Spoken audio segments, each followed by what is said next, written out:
Naging usap-usapan sa social media ang pagkakaroon nga ng preparation ng aktres na si Andrea Brillantes para sa concert ng American singer na si Olivia Rodrigo. Maraming netizens ang nakapansin na laging tila nagkakaroon ng VIP treatment kay Blight.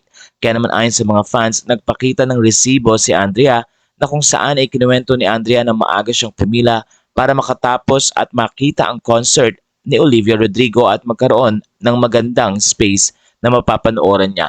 Kaya naman sa kanyang Instagram ay pinakita niya ang ilan sa mga highlights at photos ng kanyang pagpila at pagsunod nga sa protocol para makapanood ng nasabing concert.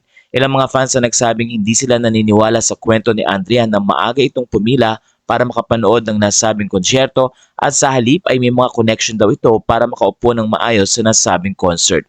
Ang ilang netizen naman ay sinabi na very thoughtful at maagang ang nagpunta ang nasabing aktres para maging maayos din ang kanyang panonood ng concert.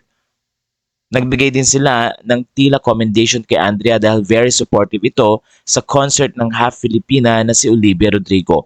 Narito ang ilan sa mga highlights at photos ni Andrea na naglalakad pa papuntang concert venue.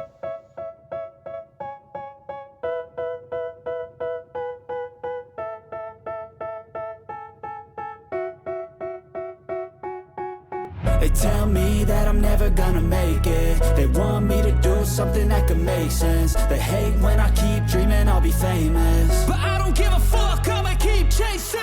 I got all this potential that's deep inside of me, but they hate when you're successful cause they try to be. They sit there being judgmental because you're trying things, and they just want you to settle and do the right thing. So get a good job, don't slack off. Wake up every morning, make a good impression on your boss. Don't do anything that I wouldn't do, and when you're making money, make sure you don't spend it too soon. Fuck that, I'll do what I wanna do. I got a different path from everyone and that includes you. Who are you to tell me how to live life? In these times it feels like nobody's right, yeah. So I'ma figure out what else we succeed, and then invest all of my time into that and proceed.